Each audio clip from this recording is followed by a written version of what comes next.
Assalamualaikum warahmatullahi wabarakatuh. Bismillahirrahmanirrahim. Walhamdulillah.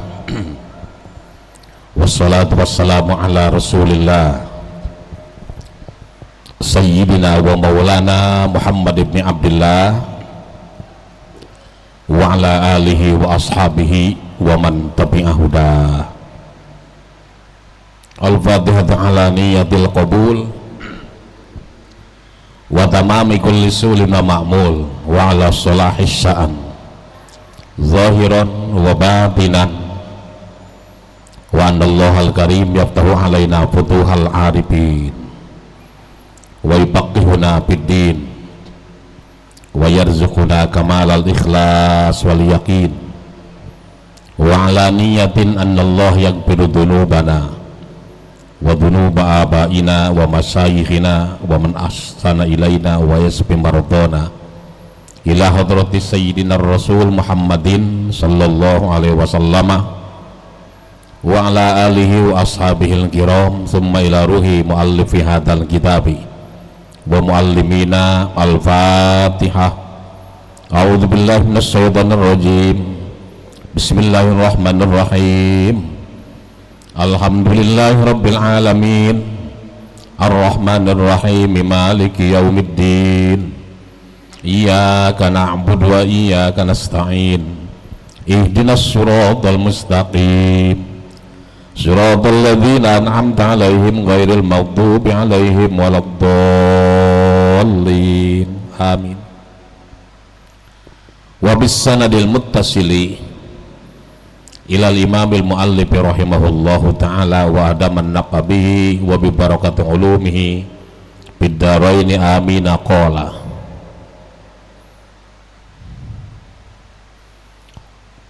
halaman 140 ya. Warwiya baris kelima ya. Warwiya an Aisyah radhiyallahu anha qalat bainama Rasulullah sallallahu alaihi wasallam jalisun bil masjidi. Jauh nih, buka. Idh dakhalat imra'atun min muzayyinatin. Itu ya.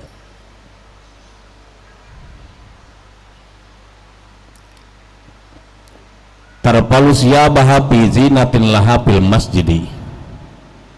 Ketemu. Faqala an-nabiy sallallahu alaihi wasallam ayyuhan nas unhu nisaakum an lubsi zinati wat tabakhturi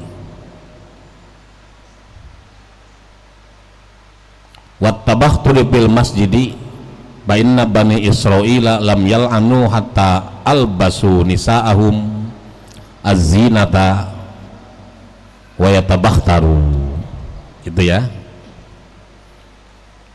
Diriwayatkan hadis dari Aisyah radhiyallahu anha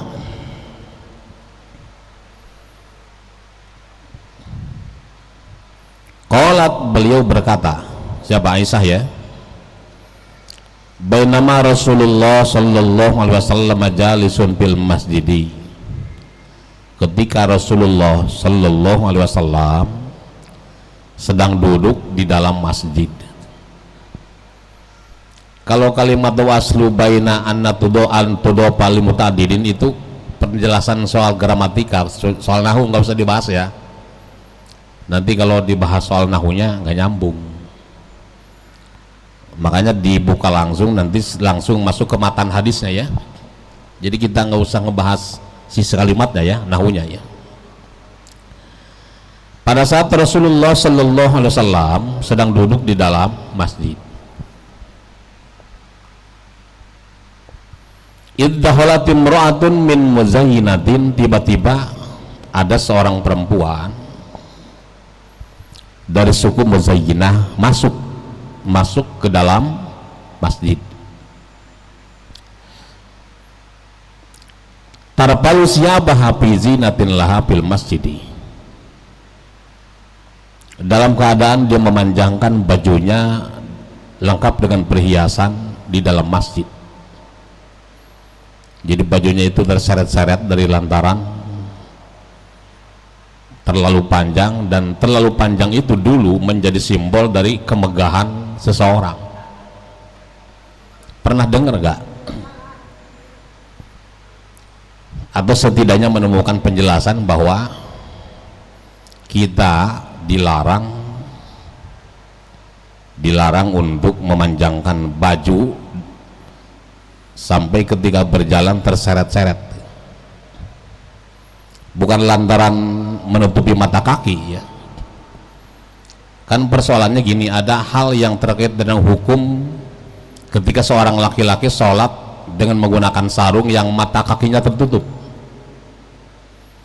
Jadi buat laki-laki itu sebetulnya sunnah ketika dia sholat mata kakinya terbuka ya, sehingga kalau menggunakan sarung jangan terlalu panjang. Dulu itu sebetulnya alasannya orang-orang kaya itu bajunya kayak gitu, jadi memanjangkan baju itu sebagai pertanda dari mereka kalangan orang-orang kaya, kemudian timbul rasa ujub gitu. Sebetulnya kalau tidak didasarkan pada keujuban, ujub gitu, ada timbul rasa takabur dan lain-lain, ya nggak masalah sih asal tidak terkena najis ya. Maka gini,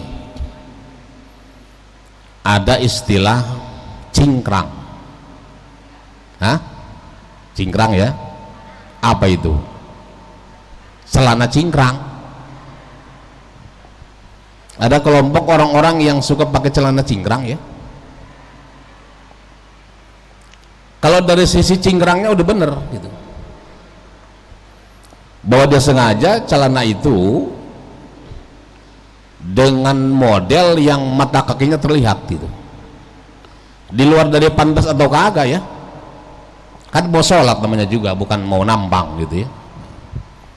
Dari sisi cingkrangnya bener bahwa memang sholat itu laki-laki khususnya ya diusahakan harus terlihat mata kaki. Kenapa jadi kemudian kesannya kelompok cingkrang itu jelek ya, orang-orang cingkrang nih gitu kira-kira ya? Itu dari lantaran pola pikirnya yang selalu cenderung pada menyalahkan orang lain, ngebid'ah-bidahin orang lain, bahkan takfiri, ngapir-ngapirin orang. Kalau cingkrangnya bener memang harus begitu gitu ya. Pola pikirnya yang kagak bener, segala ziarah kubur dilarang-larang, segala tahlilan dilarang-larang, dibid'ah-bidahin, maksudnya bid'ah yang haram gitu kan. Kalau soal bid'ah mah ini bid'ah nih, cuman apakah haram gitu kan? Nah itu jadi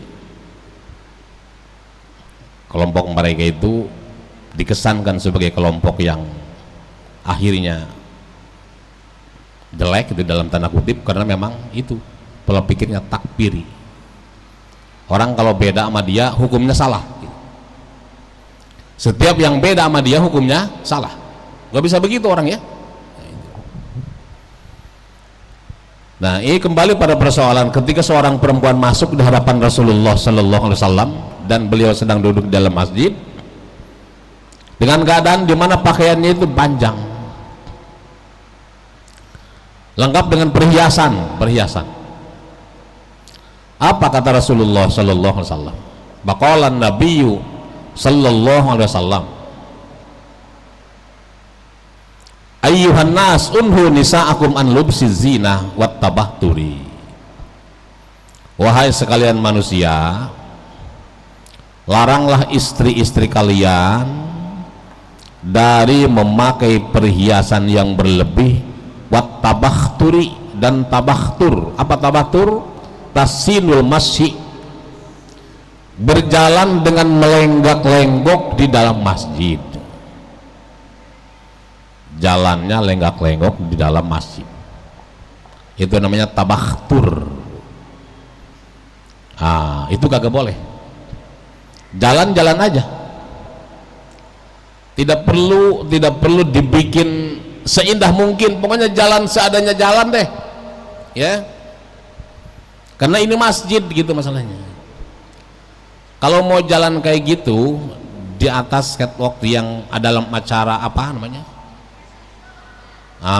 fashion show. Jadi fashion show itu acara memperlihatkan fashion, ya kan? Dinilai dari cara jalannya, memang lagi dinilai kan, dinilai keserasian pakaiannya, itu dinilai keserasian antara bagian dengan bagian yang lain, sepatunya sama bajunya nyetel kagak gitu ya, ya matching apa kagak gitu, tas sama kerudungan. Wis, ibu-ibu kan suka paling bisa ya, kalau kondangan milih tas, baju nih kerudungan, tas yang mana ya, pilih yang sesuai ini, sampai nanya ke lakinya, ini cocok nggak yang ini nih. Nggak apa-apa selama tidak di dalam masjid gitu ya. Itu perempuan masuk di hadapan Rasulullah sallallahu alaihi wasallam dengan kondisi kayak gitu, berlenggak-lenggok jalan di dalam masjid, ngapain kagak ada yang nilai kok, ya kan? Sampai akhirnya beliau menyuruh kepada semua manusia untuk melarang istri-istrinya menggunakan perhiasan yang berlebih dan berjalan dengan cara jalan seperti itu di dalam masjid ya. Tapi ada loh orang yang memang asli jalannya kayak gitu, ya nggak apa-apa, memang aslinya kayak gitu kok, mau dirubah jadi gimana, jadi kaku kayak robot kan malah jadi kagak bagus juga ya. Gini, sebetulnya perempuan itu pada dasarnya memang punya ciri khas yang berbeda hatta dalam cara berjalan dengan laki-laki loh. Jadi perempuan itu terlihatnya lembut, jalannya juga bagus, memang kayak gitu. Tapi nggak usah dibagus-bagusin ketika berada di dalam masjid gitu ya. Yang udah bagus, udah begitu bagusnya syukurin ya, syukurin. Kan perempuan itu lambang kecantikan ya, benar nggak? Lambang kecantikan, makanya disebutnya cantik, nggak ganteng gitu loh. Ini ibu-ibu ganteng banget deh, ngeri ya. Fa inna bani Israil lam yal'anu hatta albasu nisa'ahum,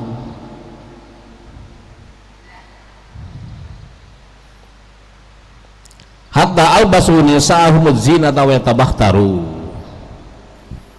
Karena sesungguhnya Bani Israel mereka tidak dilanati sampai mereka memakaikan kepada istri-istri mereka akan perhiasan yang berlebih, wa tabakhtaru, dan mereka berjalan dengan berlenggak-lenggok, masum mutakabbirina fil masjid. Salah satu dari sebab kenapa Bani Israel dilanati itu salah satunya adalah mereka kalau berjalan di dalam masjid mutakabbirin, berjalan dengan memperlihatkan kesan keangkuhan ya, kesan keangkuhan tuh. Jadi bukan tidak boleh berhias ibu-ibu ya, ibu-ibu bukan tidak boleh berhias, silahkan berhias. Pertama, berhiaslah pada ukuran yang memang wajar. Kenapa saya bilang ibu-ibu boleh-boleh saja berhias? Nih contoh gini, dalam fikih nih, salah satu larangan dari bagi kaum laki-laki adalah laki-laki haram menggunakan emas ya, haram. Jadi kita orang laki kagak boleh pakai emas, entah berupa kalung atau apapun namanya. Tapi itu tidak haram bagi perempuan. Tuh, kalau perempuan diharamin pakai emas, enak kita nih ya, kalau gua sampai mikirin beli emas Justru malah perempuan diperkenankan untuk itu, sehingga hukum larangan memakai emas itu pun hanya berlaku buat laki-laki. Silahkan perempuan memakainya, dengan catatan dia pakai seukuran kewajaran dan tidak ada kesan takabur atau kesombongan. Itu. Yang kedua, kita ini orang laki-laki dilarang menggunakan sutra. Lubsul harir. Wa yahrumu 'alal rijali lubsul harir. Haram bagi laki-laki menggunakan sutra. Baju dari sutra, celana dari sutra, haram. Kecuali pakaian yang memang mengandung unsur sutra tapi dalam persentase yang tidak lebih besar daripada bahan lainnya, kayak sarung BHS. Ada sutranya ya, ada sutranya, makanya mahal dikit, udah mahal dah ya. Tuh Pak Endang tadi tuh BHS-nya jutaan gitu ya. Itu kan memang kandungan sutranya lebih besar daripada model BS yang lain, tapi bahan yang lainnya lebih besar, maka boleh kan. Tapi untuk perempuan, silahkan perempuan pakai sutra, mau kerudungan kek, mau baju kek, mau celana kek, dari sutra, asal jangan pakaian dalam. Karena apa gunanya pakai sutra, orang kagak kelihatan kok, ya kan? Nah, silakan. Jadi kebolehan itu menunjukkan bahwa memang perempuan itu silahkan saja berhias, diperkenankan. Bahkan ketika di hadapan suami, berhiaslah secantik mungkin,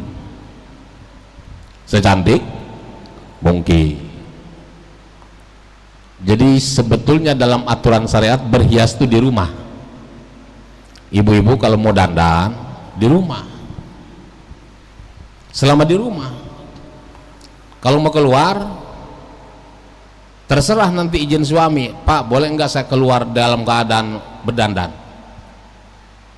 Kalau kata lakinya jangan, terlalu ada yang naksir lagi, jangan berarti. Atau kalau jalannya sama lakinya, berdandanlah. Kenapa? Supaya bikin kebanggaan suami.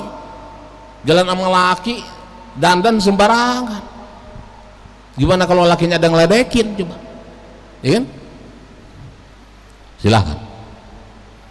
Tapi memang syariat punya batasan. Semua hal yang menjadi bagian dari pakaian perempuan itu tidak boleh mengesankan ketakaburan, tidak boleh mengesankan kondisi yang berlebihan, gitu loh ya. Bahkan kalau perempuan nih selama bersih dari takabur, justru malah pakaiannya harus lebih panjang supaya dipastikan menutup aurat. Ustadz, gimana kalau perempuan rambutnya pendek nih? Ada yang kayak cowok rambutnya perempuan ya? Ya nggak apa-apa, karena baik pendek maupun panjang kan ditutup sama kerudungan. Emang bagaimana? Hah? Ya kan? Ada orang heran, perempuan rambutnya pendek jadi kesannya tomboy gitu. Ya nggak apa-apa, itu kan bagian dari aurat. Ngapain juga dipanjang-panjangin gitu misalnya ya. Kalau dengan panjang itu kemudian kagak bisa pakai kerudungan, sehingga kalau pakai kerudungan terlihat juga. Lebih mendingan pendek, gampang nutupnya. Itu. Jadi pakaian yang semakin memungkinkan menutup aurat itulah pakaian yang terbaik buat perempuan. Plus pakaian yang memang menandakan kecantikan. Ibarat kata begitu juga harus memelihara keindahan. Ada ungkapan innallaha jamilun yuhibbul jamal. Allah itu zat yang maha indah, cinta dengan keindahan. Makanya para penghuni surga khususnya laki-laki dijanjikan dengan perempuan-perempuan indah, namanya bidadari. Mang ada keterangan dalam Quran, siapa yang beriman dan beramal soleh, kusediakan 70 bidadari yang jelek-jelek. Ada nggak begitu? Kagak ada. Ngapa yang jelek ada di surga? Ya? Tuh, jadi Allah cinta dengan keindahan, tapi keindahan yang memang pada batas-batas yang dibolehkan. Nih kita harus ngontohnya kayak gitu, ya. Mana tuh tadi? Wahadi jinatu kabiratun idza tahaqqaqatil fitnatu. Perhiasan yang digunakan oleh perempuan menjadi terhukum sebagai dosa besar kalau nyata-nyata dengan pasti bisa menimbulkan fitnah, ya, bisa menimbulkan fitnah. Amma mujarradu khasyatiha fahuwa makruhun. Tapi kalau perempuan menggunakan baju yang penuh dengan hiasan, tapi kemudian ada kekhawatiran timbul fitnah, khawatir doang, itu makruh. Kalau dipastikan ada fitnah, menjadi dosa. Aw ma'adniha fahuwa haramun ghairu kabiratin. Atau dia merasa mengira bahwa dengan pakaian itu akan timbul fitnah, tapi nggak yakin.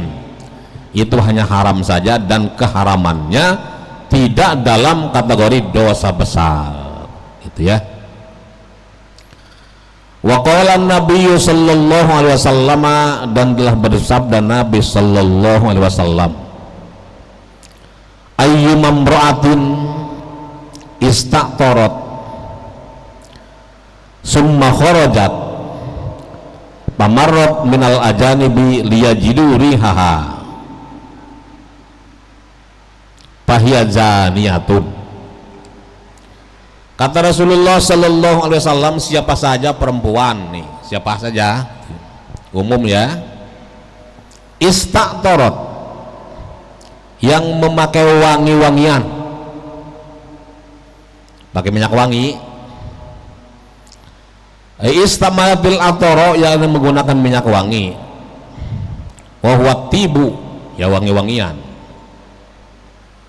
wangi-wangian majudhiru rihuhu, majadharu rihuhu, wangi-wangian yang aromanya bisa tercium jauh.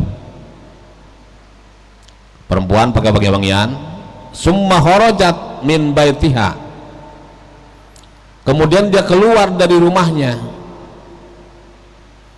pamarrat ala qaumin minal ajaibi, kemudian dia melewati kelompok sekerumunan orang lah ya, melewati orang-orang lain, liyajidu rihaha, supaya ini orang mencium wanginya. Dia pakai minyak wangi, dia keluar dan ngelewatin orang-orang sengaja supaya tuh orang mencium wangi minyak wanginya dia yang dipakai sama dia. Kalau perempuan apa sih mereknya minyak wanginya, saya nggak tahu. Nah kita salah pinah kali ya.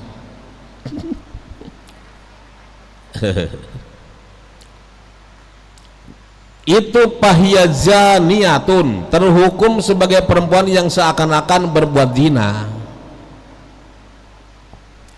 Aikat zaniyati fi husulil ismi, seperti seorang perempuan yang melakukan zina dari lantaran memperoleh dosa. Dosa itu begitu doangan juga. Pakai minyak wangi ibu nih, keluar sengaja ngelewatin kerumunan orang, tujuannya cuma biar mereka tuh mencium aroma wanginya, gitu loh ya. Jadi kalau pakai minyak wangi, pakai aja, nggak usah ada kepikiran biar orang lain mencium wangi, aroma wangi saya, minyak wangi saya, gitu loh ya. Nah itu. Jadi segala sesuatu mungkin tergantung niatnya aja ya. Diniatin biar bagus. Ini coba kayak kumpul begini. Kalau ibu-ibu pakai minyak wangi dari rumah dengan tujuan supaya yang lain mencium wanginya, itu masuk ke hadis ini. Tapi kalau memakainya dari rumah supaya memelihara orang lain biar kagak bau, biar orang lain kagak bau dah, namanya ruangan banyak orang kumpul kan kagak enak ya. Nah itu termasuk ibadah, gitu aja niatnya Bu ya. Wah sama kagak ada minyak angin aja juga balsem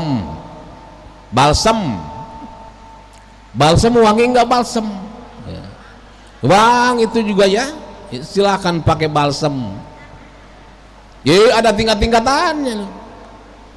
Ada tingkatan umur pakai minyak wangi, ada tingkatan umur pakai press care, ada tingkatan umur pakai balsem.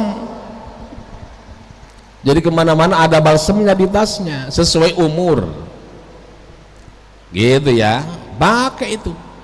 Wangi itu juga lumayan ya, lumayan daripada lu manyun pakai.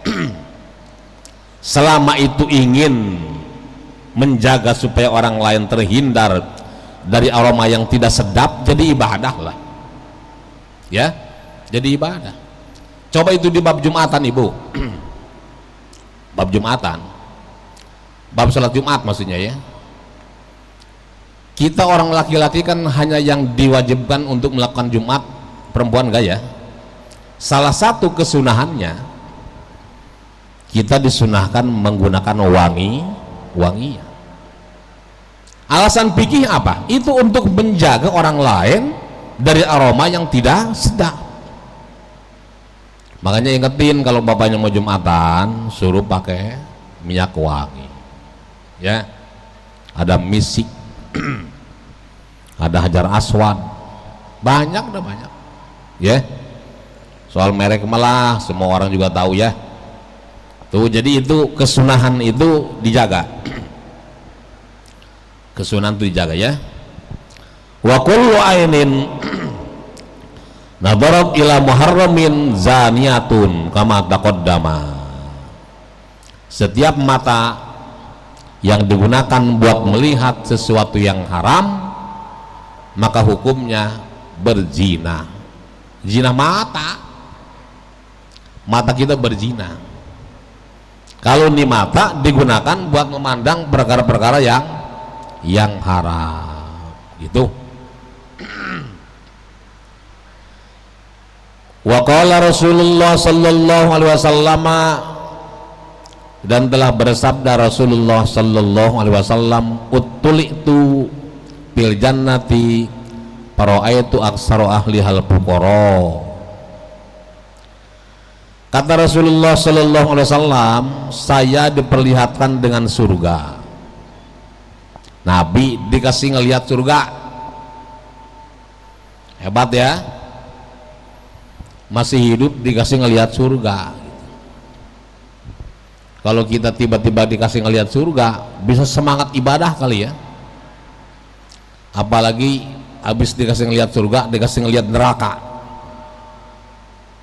bisa semangat ibadah loh. Maka sengaja surga dan neraka tidak diperlihatkan saat ini, enggak.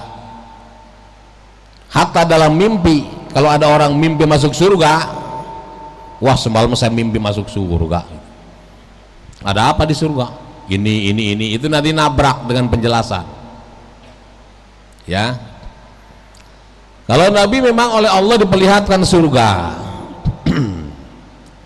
apa yang beliau lihat di surga? Fara'aitu aktsara ahli al-fuqara, saya melihat kebanyakan penduduk surga adalah kalangan orang-orang fakir. Siapa fakir, Bu? Fakir itu orang yang lebih parah dari miskin ya, lebih parah dari miskin. Itu orang-orang fakir banyak di surga. Walaysa hadza yujibu fadlal faqir alal ghina, wa inna ma ma'nahu annal fuqara fil jannah aktsaru minal agniya. Ini penjelasan ini tidak menunjukkan bahwa orang fakir lebih afdal daripada orang kaya, bukan. Hanya menunjukkan kepada bahwa orang fakir lebih banyak ketimbang orang kaya gitu loh ya. Jadi kalau ditimbang-timbang, mana yang lebih hebat, orang fakir apa orang kaya? Tergantung. Kalau orang kayanya orang kaya syukur, oh itu hebat, lebih hebat daripada orang fakir harta yang sabar sekalipun. Jadi ada dua orang, yang satu kaya raya syukur, yang satu lagi fakir tapi sabar. Mana lebih hebat? Orang kaya yang bersyukur afdalu minal fakiris sabir. Al-ghaniyus syakir, orang kaya yang syukur lebih utama daripada orang fakir yang bersabar. Kenapa? Sebab orang kaya kalau bersyukur yang lain dapat imbas manfaatnya, tapi orang fakir walaupun sabar, ayo coba dapat apa? Alhamdulillah saya punya tetangga fakir sabar banget, terus abang dapat apa? Kagak sih gua mah. Coba kalau tetangga orang kaya yang syukur, ya kan? Yang lain kebagian, yang lain dibagi sama dia, entah itu zakatnya atau sedekahnya. Orang fakir walaupun sabar, manfaatnya hanya untuk diri sendiri. Memang sabar itu hebat. Itu menunjukkan bahwa surga penduduknya lebih banyak orang fakir ketimbang orang kaya, ya. Jadi bukan berdasarkan fakir lebih hebat dari kaya, ya. Walaysal faqru adkhalahumul jannah wa innama dakhalu bisalahihim mal faqri. Orang fakir masuk surga bukan karena fakirnya. Nah itu, tapi karena tingkah laku yang baik disertai dengan kefakiran, entah itu sabar, entah itu ibadah. Coba orang fakir saking capeknya hidup susah bunuh diri, mau apa coba? Iya kan? Orang fakir udah fakir, sholat kagak, ngaji kagak, lebahan mana bagusnya coba? Mau lewat jalan mana nih ke surga dia?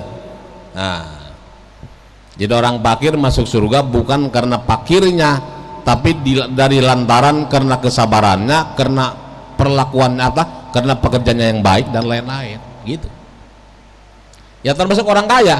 Orang kaya kalau dia masuk surga bukan karena kayanya, tapi karena syukurnya atas kekayaan itu, ya.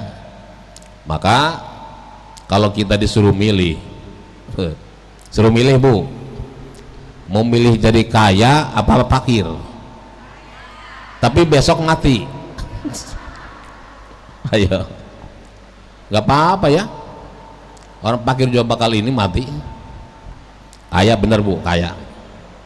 Dah, kita untuk kelas kitab jangan sekali-kali berdoa minta miskin, takut diijabah, ya.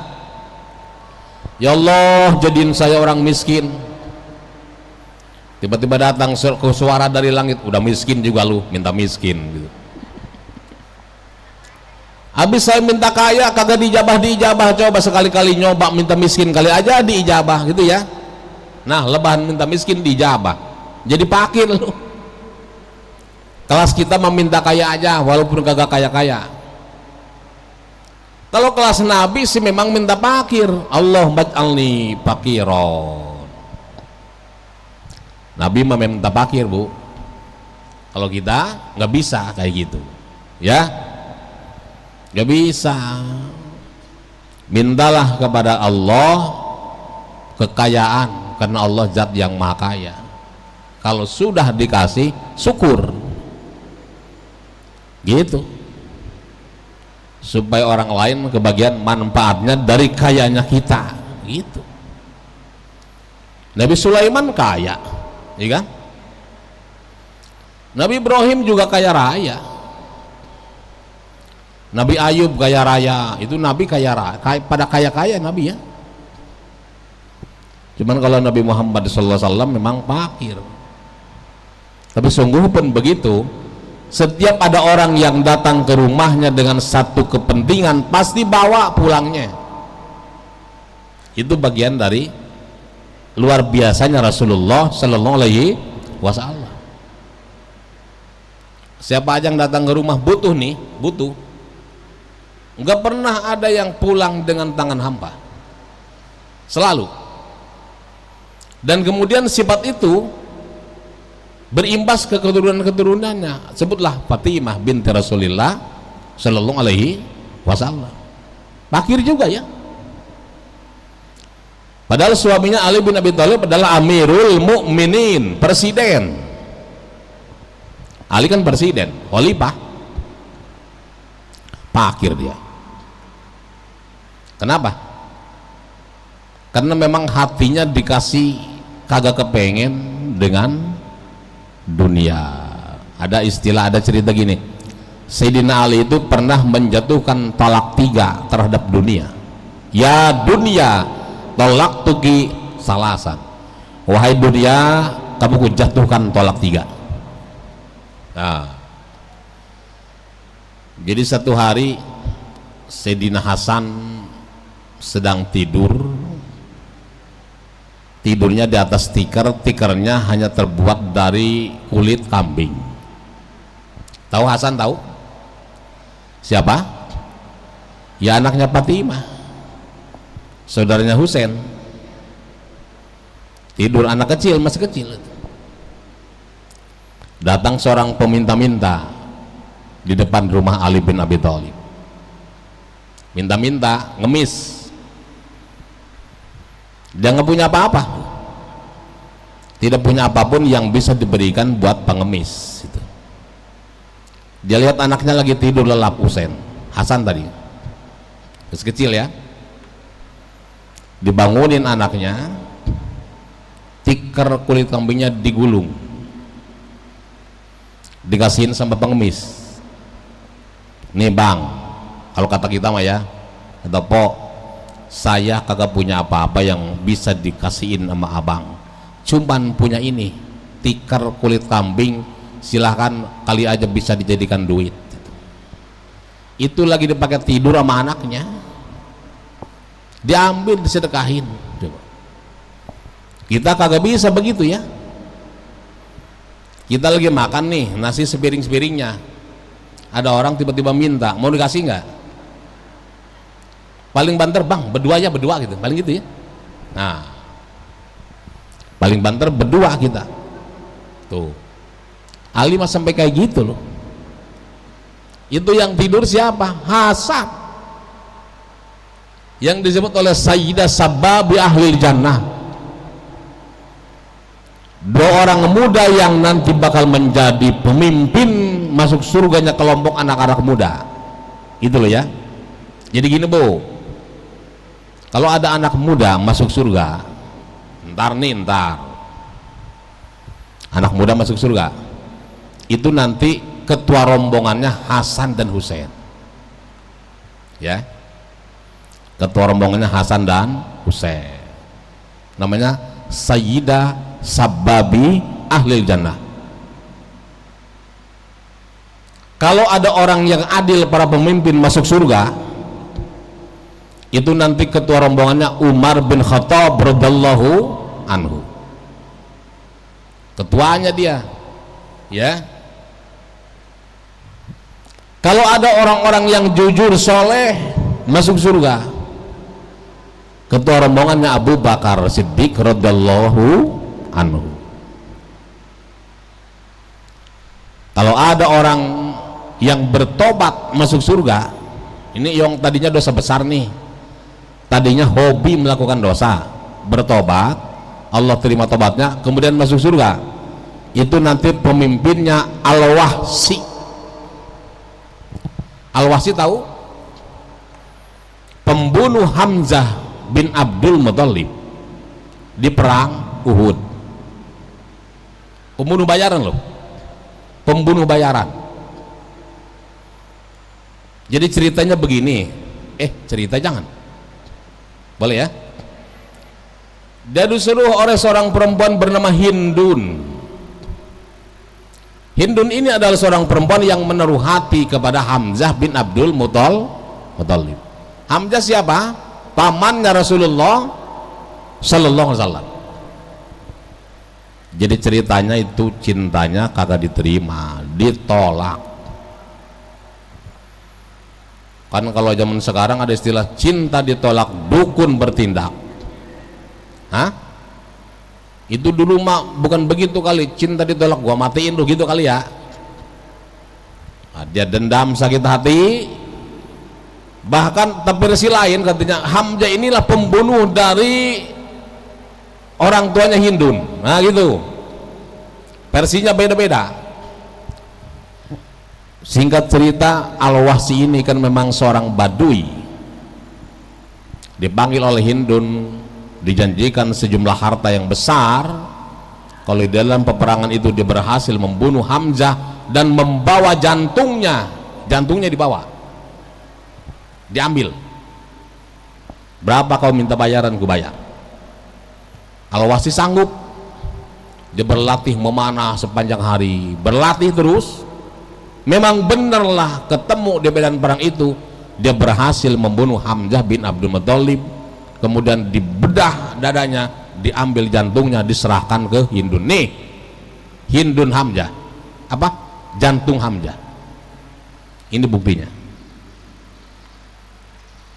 Bu, waktu itu Bu, Rasulullah menangis, mensumpah serampahi siapa yang membunuh pamannya Hamzah bin Abdul Muthalib. Kalau katanya kurang ngajar lu ya paman gue gitu, tar ketemu lagi di perang gue matiin lu gitu. Kecewa Rasulullah dengan dia, tapi kemudian dia tobat lu. Uniknya sebelum tobat dia kirim surat pada Nabi, ya Rasulullah kalau saya mau tobat masih bisa enggak gitu. Nabi sebagai seorang sosok yang mulia, hatinya lemah lembut, kagak mungkin bilang kagak bisa ya. Ya tobatlah Al-Wahsi. Dia terima tobatnya sama Allah Ta'ala, kemudian menjadi muslim dan baguslah Islamnya. Ini dia dinyatakan oleh Nabi menjadi orang yang pertama masuk surga dari kalangan orang-orang yang bertobat. Ya, kelompok pertama orang yang masuk surga dari kalangan orang-orang yang bertobat dari dosa besar. Itu nanti kalau nanti ada orang-orang sekelompok manusia yang masuk surga dari kalangan itu, maka dipimpin oleh Al-Wahsi gitu loh ya. Kalau perempuan siapa pimpinannya? Ya banyak ummahatul mukminin. Siapa ummahatul mukminin? Istri-istrinya Rasulullah Sallallahu Alaihi Wasallam gitu loh ya. Aduh,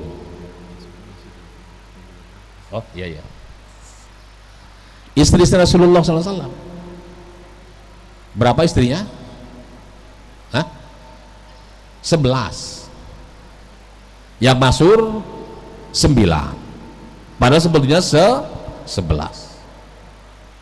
Itu disebut ummahatul mukminin, ibunya orang-orang mukmin. Maka dalam hukumnya sepeninggal beliau Rasulullah SAW itu tidak boleh satupun dari istrinya yang dipersunting oleh siapapun, kagak boleh kawin lagi. Kenapa? Karena terhukum sebagai ibunya orang mukmin. An-nabiyyu aula bil mu'minina min anfusihim, ya, wazwajuhum ummahatuhum. Nabi itu adalah orang yang paling utama dari kalangan orang-orang mukmin dan istri-istrinya adalah ibu mereka. Dari lantaran ibu tidak boleh ada seorang pun yang menikahi mantan istri Rasulullah Sallallahu Alaihi Wasallam. Mereka bakal jadi pimpinan masuk surganya kalangan ibu-ibu, emak-emak, ya, kelompok ras terkuat, mama. Mudah-mudahan Bu ya, mudah-mudahan nanti ibu-ibu masuk surga di belakangnya para istri Rasulullah. Kalau kita ngukur nggak bakalan persis memang. Onoma dididiknya langsung oleh Nabi, Kita mah dididiknya oleh laki-laki, oleh suami masing, hasilnya pasti beda, ya kan? Tapi kan tidak nuntut sama. Allah juga tidak nuntut ibu-ibu harus sama dengan istri-istri Nabi. Kan susah ya, susah untuk menjadi seseorang yang selevel istri Nabi loh. Ya setidaknya kita berusaha untuk menjadi lebih baik lah, ya. Dan menjadi lebih baik itu tidak perlu berpikir ibu lebih baik dari orang lain, cukup menjadi lebih baik dari hari kemarin, ya. Wah, kalau kita mikir lebih baik dari orang lain mah kita bakalnya bersaing-saingan dengan orang lain, bahkan timbul merasa lebih baik ketimbang orang lain. Cukup lebih baik dari kemarin. Kalaupun kemarin kita tidak lebih baik dari kemarin, setidaknya tidak lebih jelek gitu loh, ya. Coba ini seminggu kemarin ngaji, sekarang ngaji juga kan sama tuh. Kalau hatinya lebih ikhlas berarti beda, udah lebih baik, ya kan? Itu tuh, jadi kelompok per kelompok itu nanti di akhirat bakal ada kepala bangsa. Nah itu Husain dan Hasan disebutnya sebagai Sayyidah Sababi Ahlil Jannah. Lagi tidur lelap digulung tikernya, cuman buat disedekahin ke orang lain, padahal dia sendiri kagak punya apa-apa. Fatimah batu ulekannya, tahu batu ulekan kan dari batu nih, itu dari surga batunya loh, dari surga batunya itu, nanti batu itu bakal ke surga lagi.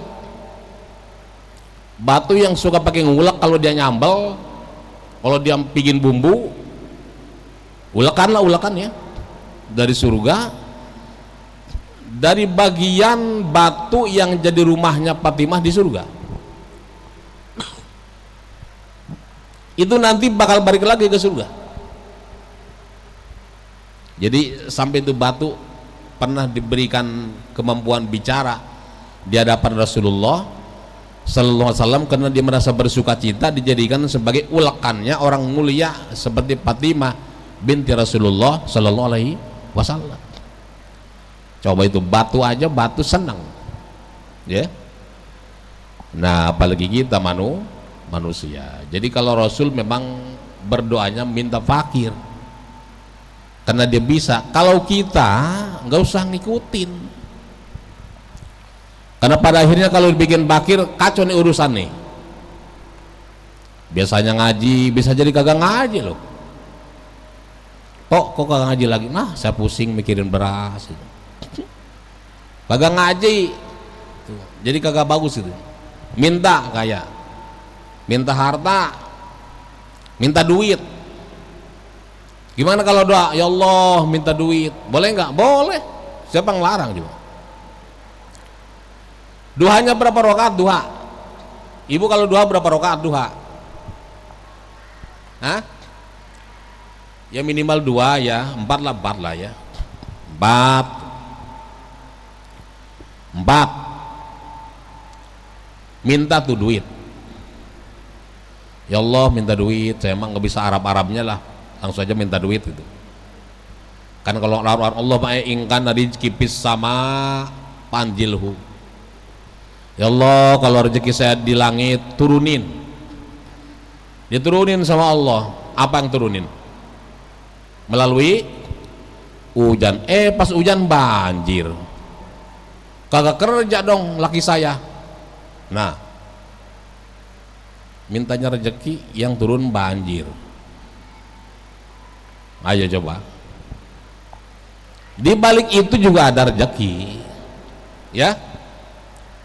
Karena bagaimanapun dalam proses turunnya turun bersama keberkahan dan rahmat Allah Ta'ala. Jangan jadi halangan nih dari lantaran banjir kita para ibadah, kecuali memang bener-bener nggak bisa. Kan ada hadis gini, utlubul ilma walau bainaka wa bainahu bahrun min nar. Carilah ilmu walaupun di antara kamu dan di antara ilmu ada terhalang lautan api. Lautan api nih, ini kita seberang sana ilmu, tengah-tengahnya api, kita mesti nyeberang api, cari,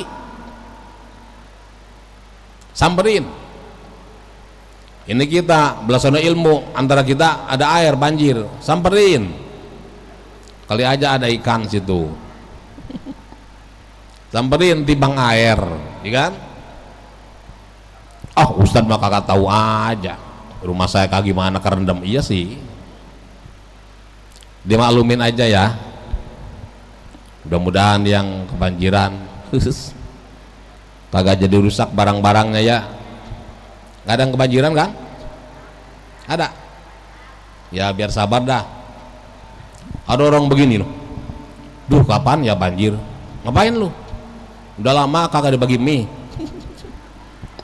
udah lama kadang nyumbang mie katanya. Ada aja orang mikir ya. Mana tadi bacaannya sampai mana? Fainal faqiru idza lam yakun sholihan la yubdalu. Sesungguhnya orang fakir kalau tidak disertai sifat yang soleh kagak ada kelebihannya. Ya mau lebih lebahan mananya ya? Seorang fakir tidak soleh ya enggak ada kelebihannya. Bahwa kemudian dia diutamakan masuk surga dan lebih banyak dari orang-orang kaya dari lantaran kesolehannya, bukan kefakirannya. Bener nggak tuh penjelasan soal gini? Orang fakir masuk surga lebih dulu setengah hari dari orang kaya. Ya, ada ketemu penjelasan begitu. Jadi orang fakir masuk surganya lebih dulu setengah hari daripada orang kaya. Sehari akhirat berapa? 1000 tahun. 1000 tahun. Kalau setengah hari berarti 500. Orang fakir udah dapat 500 tahun di surga, orang kaya baru nyelonong. Nah lo, iya kan? Itu ada penjelasan kayak gitu. Tapi sekali lagi perlu dicatat bahwa kemuliaan orang fakir bukan lantaran fakirnya, tapi lantaran akhlak dan kesabarannya. Gitu loh ya.